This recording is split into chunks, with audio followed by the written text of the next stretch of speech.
Hola, buenas tardes. Hoy vamos a continuar con los sistemas de información. Si ustedes recordarán, la clase pasada vimos los sistemas de amortización francés y alemán. Recordando lo que eran los sistemas de información, notábamos que, recordando, un sistema de amortización francés es aquel que consiste en un pago de una renta en forma constante en una X cantidad de cuotas. Es uno de los sistemas más utilizados que existen a nivel de las casas de crédito, de los bancos, para la devolución o la amortización de un préstamo. La principal característica que tiene el sistema francés que habíamos mencionado es que las cuotas son constantes, es decir, se mantienen iguales a lo largo del tiempo. Ahora, con respecto a el sistema de amortización alemán, las desventajas que tenemos con el sistema alemán es que las cuotas no son todas iguales. Al principio son mayores y luego a medida que va pasando el tiempo, o sea, se va amortizando la deuda, se van cancelando, van disminuyendo las cuotas. La diferencia, decíamos entonces, entre que el francés tiene cuotas fijas, el alemán tiene cuotas decrecientes. Bueno, pasamos a hablar ahora de lo que es el sistema americano. El sistema americano también consta de los elementos que citábamos tanto el sistema alemán como el sistema francés. Está compuesto por un capital, está compuesto por unos intereses que son fijados en el momento en que se va a realizar la financiación y los seguros que se cobran por la operación. Ahora, sabemos tanto que el sistema francés y el sistema alemán son importantes de acuerdo a la forma en que se aplique y la entidad que lo lleva a cabo. Pero no hay que dejar de lado también al sistema americano, que es un tercer tipo de sistema de amortización, en el cual se abona también el capital en un solo pago al final del préstamo. Ese es uno de los elementos que podemos mencionar. Su característica es que en el sistema de amortización americano el pago es periódico y se devuelven los intereses en forma mensual y el principal que se abona es el pago al vencimiento. También en el sistema de amortización americano se puede constituir un fondo donde el prestador, o sea, el prestatario, es decir, el que aporta el dinero, la devolución, lo hace en forma periódica a un fondo y esto constituye lo que se llama un capital, que cancelaría al principio la fecha de vencimiento de la deuda que se contrajo. Es decir, que con ese dinero se puede cancelar también la deuda. Esto se hace para evitar un elevado costo o pago al final del ejercicio. También podemos mencionar que el sistema de amortización americano permite ahorrar al prestatario, es decir, que como se realizan pagos periódicos, se hace como un pago a cuenta, un descuento, es un sistema de ahorro. Ahora bien, una vez que mencionamos los elementos principales o características particulares de este sistema, vamos a la definición que el sistema de amortización de préstamos se caracteriza por el hecho de que la totalidad del capital prestado se reintegra una sola vez en la última cuota, mientras que durante toda la vida de la operación o el plazo de la operación solo se procede a liquidar los intereses. Si ustedes recordarán, en el sistema francés se devolvía primero los intereses. En el sistema alemán se devolvía primero la amortización, es decir, el capital se iba devolviendo con el transcurso de las cuotas. Y en este sistema se paga la totalidad de capital, pero al final de la cuota, del plazo de financiación. En cuanto a los elementos, podemos mencionar, como dijimos anteriormente, está compuesto por la cuota, que como es un préstamo que se cancela una sola vez, por lo general se realiza una imposición, es decir, se exige o se obliga el pago de una cuota en forma adelantada para ir formando un ahorro suficiente, lo cual permite amortizar el préstamo en un periodo correspondiente. La característica principal de este sistema es que si bien se pagan intereses periódicos, lo que es la amortización, que recordamos que es la devolución del capital solicitado, se paga al final. Por eso se dice que es un préstamo con amortización única al vencimiento. Si vamos a ver un ejemplo, yo le voy a propiciar estos textos que le estoy informando en este momento. Vamos a hacer un breve ejemplo práctico para que se pueda comprender más cómo funciona este sistema. Bueno, ustedes ven un importe de un capital que se debe de 100.000 pesos. La tasa es del 10% y se paga en 10 años. Ahora bien, es un sistema de pagos frecuente, por lo cual es elegido por muchos gobiernos. Por ejemplo, tenemos el caso del BODEN en el año 2015, si bien ya es un bono que fue emitido y ya venció, se realizaba con el pago de cuotas de intereses en forma semestral y se amortizó íntegramente a su vencimiento. Otro ejemplo de un sistema americano que podemos ver en la vida cotidiana de nuestro país sería el Bonar X, que es un bono argentino que paga un 3,5 semestral y se amortiza íntegramente también al final del vencimiento. No quiere decir que este sea un único sistema elegido por los gobiernos, pero es el más aceptado debido a su forma de devolución de los créditos. Ahora, vamos al ejemplo en el que decimos que tenemos un capital principal de 100.000 pesos, que tenemos una tasa anual nominal del 10% y el tiempo de vida del préstamo es de 10 años. Bueno, para que el ejercicio sea un poco más sencillo, vamos a considerar que los pagos son una cuota por año, o sea, son 10 cuotas en 10 años y la tasa respeta la tasa anual, nominal anual, respeta el periodo de la operación. Solo para simplificar una cuestión, vamos a suponer eso. Como mencioné anteriormente, el sistema americano lo que hace es ir pagando los intereses a lo largo del periodo. ¿Cómo ser? Tenemos el cálculo de la cuota en el sistema americano, está dada por B, que es el monto principal de la operación. En este caso, el compromiso de la operación son de 100.000 pesos, multiplicado por la tasa. La tasa me dice que es del 10% y yo en este caso la divido en tanto por 1 y es 0,10. Entonces, los elementos son C, que es la cuota, en este caso vemos que la cuota es anual, B, que es el monto principal, o sea, el monto, el capital a devolver, y la tasa de interés. Entonces, si nosotros lo que queremos hacer es calcular el valor de la cuota, hallamos el producto de los 100.000 pesos, que es el capital que se solicita, por el 10%. Al tanto por 1 me da una cuota a devolver de 10.000 pesos en forma anual, o sea, son 10 cuotas anuales. En el periodo N es el periodo de la operación. En este caso la operación son de 10 años.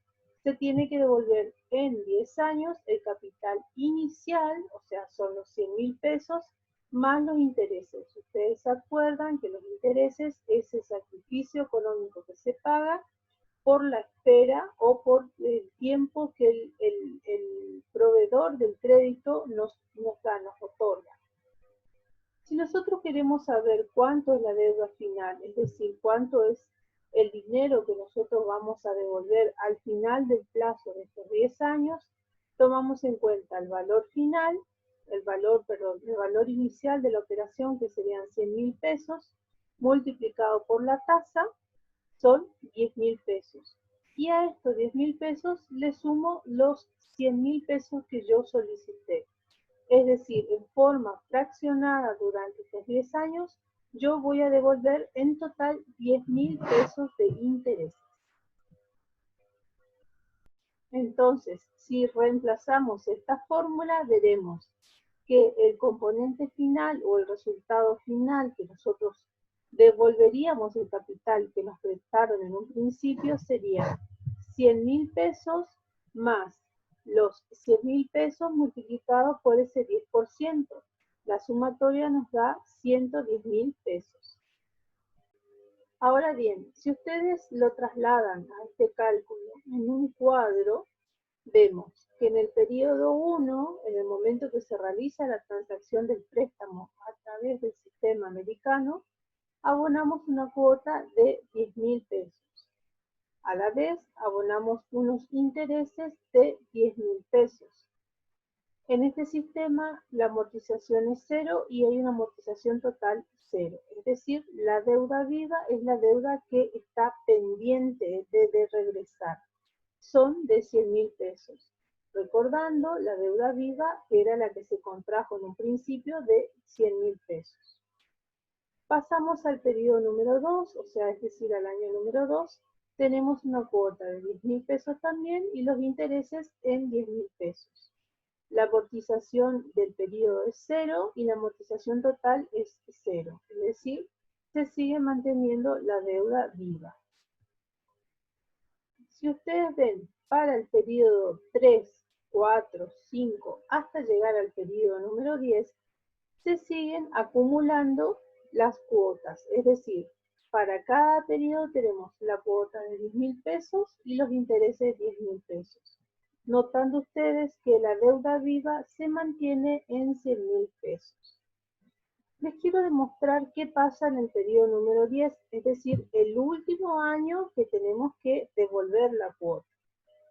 En el periodo 10 tenemos esta situación. La cuota pasa a ser 11.000 pesos. ¿De qué surge ese monto? Simple. Es la sumatoria de, y como ustedes verán, la suma de las cuotas al final del periodo, que es el último, el número 10, serían, la cuota pagarían los 11.000 pesos, compuesta por intereses y la amortización. Y en ese momento se totaliza toda la deuda, pagándose el capital vivo, que es el que tenemos al final de la columna, y se cancela la deuda. Entonces, ¿qué es la deuda viva o capital vivo? Es aquella parte del capital que aún nos queda por devolver o por regresar. Se observa en este cuadro que a diferencia de los otros sistemas de préstamo, esta columna se mantiene igual para todos los periodos. Es decir, si ustedes observan un poquito más arriba, la deuda viva en todo el momento habla sobre un monto de 100.000 pesos. Ahora, vemos que los periodos solamente se componen de los intereses, las cuotas solamente está compuesta por los intereses. Y como decíamos, al final del plazo se abona el capital total, quedando saldada la deuda viva. De los tres sistemas de amortización dependerá del tipo de entidad que las desee llevar a cabo. Como les dije en la clase pasada y les repito hoy, las casas financieras, las entidades bancarias, casas de préstamos, van a optar por el sistema de amortización que más les convenga. Es decir, el secreto en la utilización del sistema de información es en la forma de la velocidad que recuperan el capital que estas entidades realizan los préstamos. Bueno, ahora vamos a hablar de lo que son los empréstitos. Los empréstitos es un préstamo que es tomado ya sea por una compañía o una organización o un estado. El concepto de empréstito o la raíz del empréstito tiene su definición etimológica que proviene del latín imprestito, que suele usarse para cuando se solicita o se cuestiona un préstamo y está representado por un título, ya sea al portador o negociable. Los empréstitos se concretan mediante la firma de un documento que se lo llama pagaré. pueden ser también cédulas, pueden ser bonos o puede ser también otra clase de títulos. Por eso puede decirse que los préstamos que conceden un particular también adquieren el nombre de títulos. Es decir, que los pagarés que son emitidos a corto plazo, concretamente a menos de un año, mientras que los bonos simples son emitidos a corto o mediano plazo, es decir, de 3 a 5 años. Pero también podemos llamar a otros tipos de obligaciones que son emitidas a largo plazo. Lo normal es que un empréstito surja cuando se requiere un monto de financiación muy elevado. Resulta ser difícil de satisfacer una necesidad en forma inmediata con un solo prestamista. De allí a que se acude a entidades de financiación que son de carácter nacional o de carácter internacional. Ustedes habrán escuchado nombrar el Fondo Monetario Internacional, que su función es solventar a las actividades económicas de los países emergentes. Está dado el caso de nuestro país, por ejemplo. Bueno, lo que en definitiva queremos decir cuando hablamos de un empréstito es que existe una persona que se lo denomina prestatario, que es quien emite el empréstito, pidiendo el préstamo a través de una emisión de una obligación. Es decir, el prestatario, quien emite el préstamo, lo pide a través de la emisión de una obligación. O sea, es decir, se compromete a devolver a través de un compromiso dado como una obligación, que es la figura jurídica en la que se determina. Ya sea esa obligación a una persona en particular, que sería un prestamista, o varios, o un conjunto de prestamistas, los cuales se encargan de comprar esa obligación y por lo tanto prestan el dinero. Es decir, hay un conjunto de prestamistas que respaldan esa obligación que yo asumo devolver. Eso es un empréstito. Y por otro lado está el intermediario financiero, que es quien se encarga de hacer las partes, coordinar las funciones de acuerdo de que se realice una forma aceitada, legal y ordenada de la operación entre el vínculo entre el prestatario y el prestamista. Es decir, que la entidad financiera es un tercero que funciona como veedor o fiscalizador de la operación. También no hay que dejar de explicar que dentro de los empréstitos se establece un valor nominal, se establece también un valor efectivo y el valor de la emisión. Con respecto al valor nominal, es el valor que tiene impreso en el documento, es decir, lo que se va a pagar de intereses. Ahora, con respecto al valor efectivo, es el concepto que se refiere al valor que el título posee en el mercado en un momento determinado. Es decir, hablamos sobre un valor de cotización. También cuando hablamos de un valor de emisión, que es, como su propio nombre indica, es el valor que posee en el momento que nace, en el momento que se emite el título. Y también tenemos un valor de reembolso, que viene a ser por el valor en que se va a regresar, se va a devolver cuando se produzca el instante en que es su amortización, es decir, su cancelación. Hay dos tipos de obligaciones en las cuales se emiten estos empréstitos.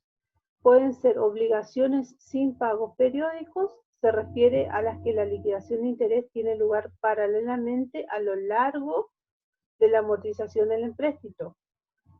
Y las obligaciones con pago periódico, que son en las que de forma regular se produce lo que es la liquidación de los intereses e impuestos. Es como estábamos viendo hoy en los sistemas de amortización, por eso están asociados. Si ustedes verán que en unos cuadros, en un sistema de amortización, se establecía la cuota amortización o lo que se devolvía. En otro cuadro, en otro sistema de amortización, veíamos que no se devolvía el interés, sino se pagaba al final del ejercicio.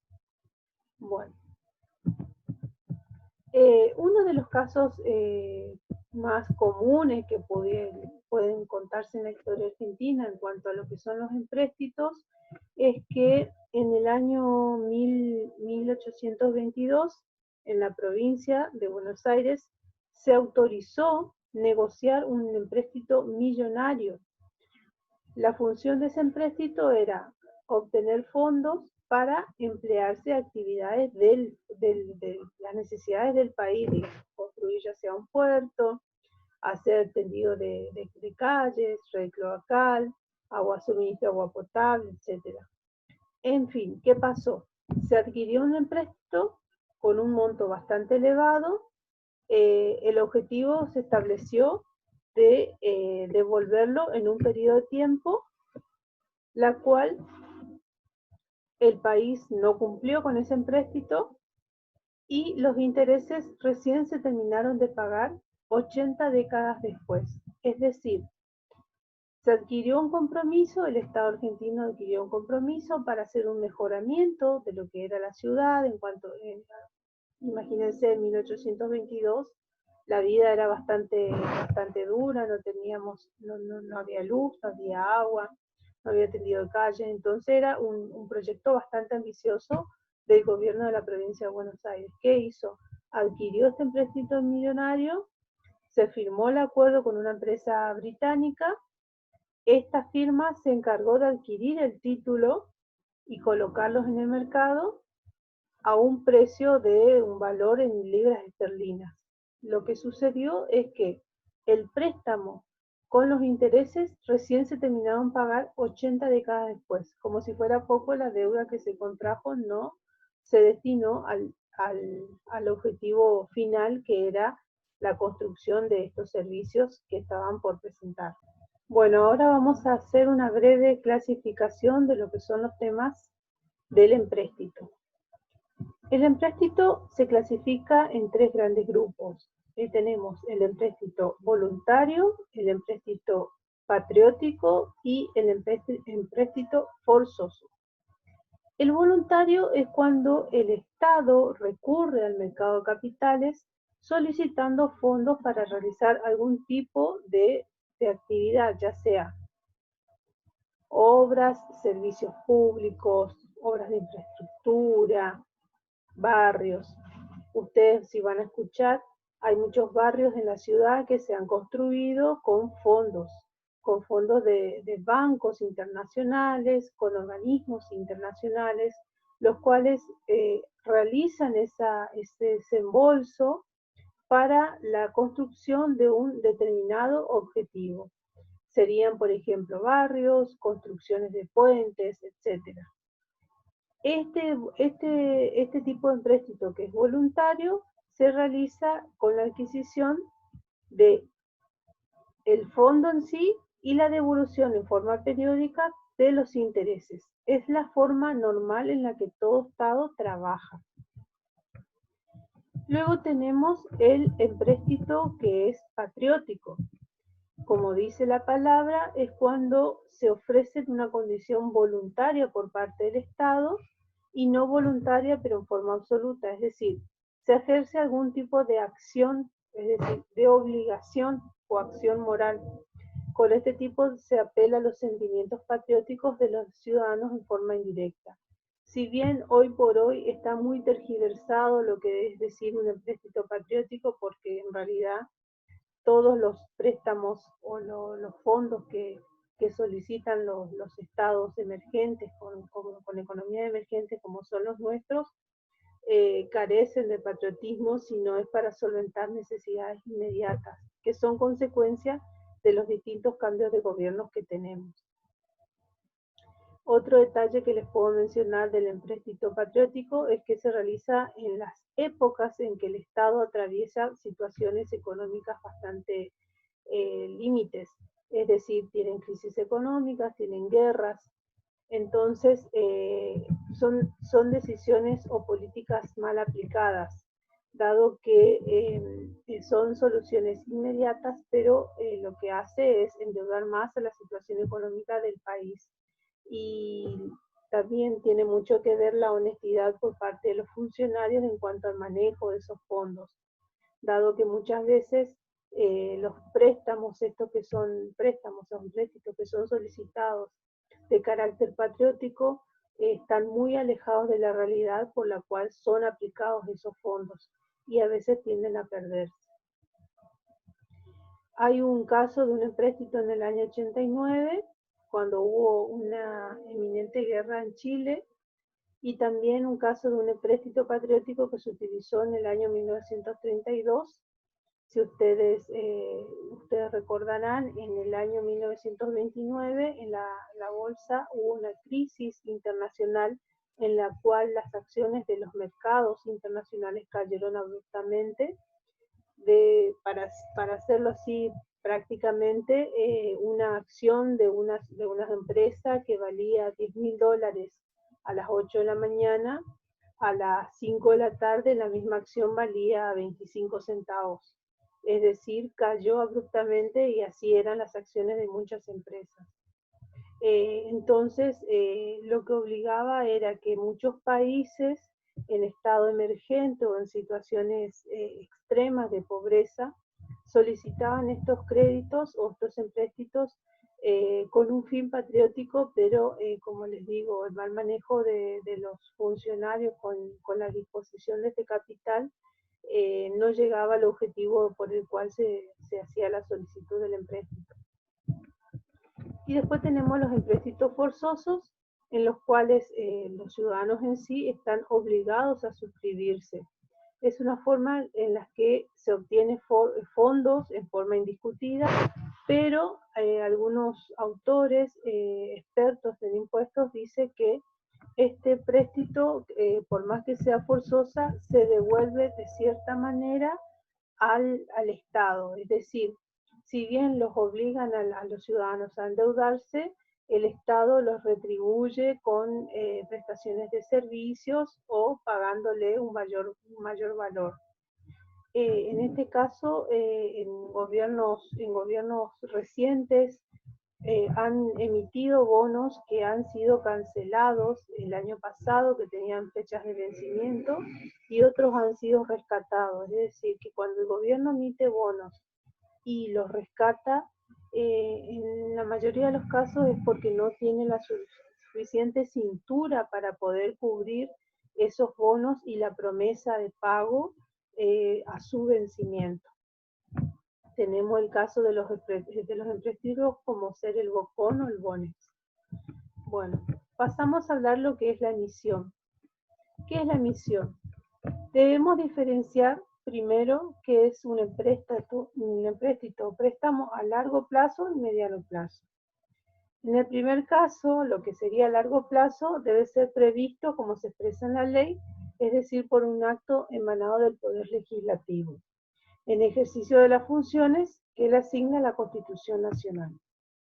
Un empréstito no es una autorización común, porque ustedes saben que eso lo realiza el Estado. Entonces está ordenado por una única autoridad que lo debe resolver y tomar la decisión.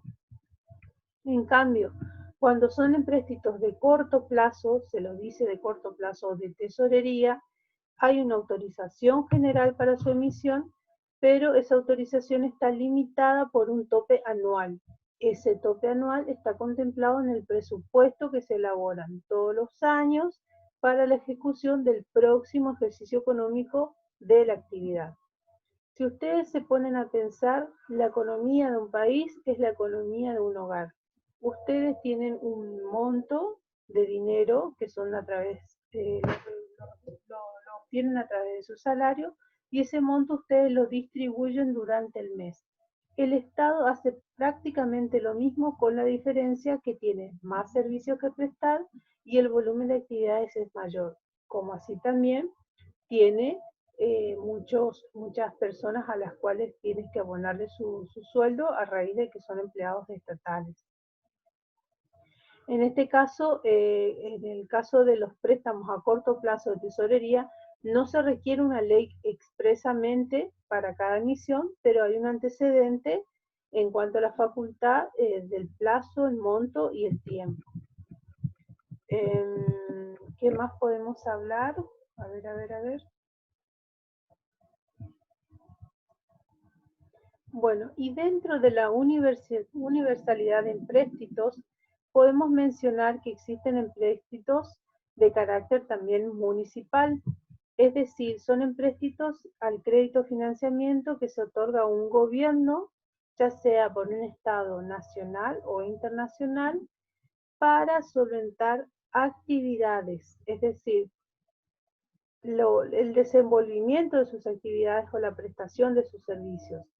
Por ejemplo, hay construcciones de asfalto, de pavimento en la ciudad que han sido solventadas por fondos, el fondo Sojero, el fondo, el fondo del Banco Interamericano de Desarrollo, es decir, son distintas instituciones que proveen baja línea a las naciones, es decir, a cada nación, luego a cada provincia, y cada provincia le baja esos fondos al municipio de manera taxativa, es decir, los fondos son destinados para una obra en particular. Cito, por ejemplo, viviendas, construcción de asfaltos, alumbrado de tendido eléctrico, etc.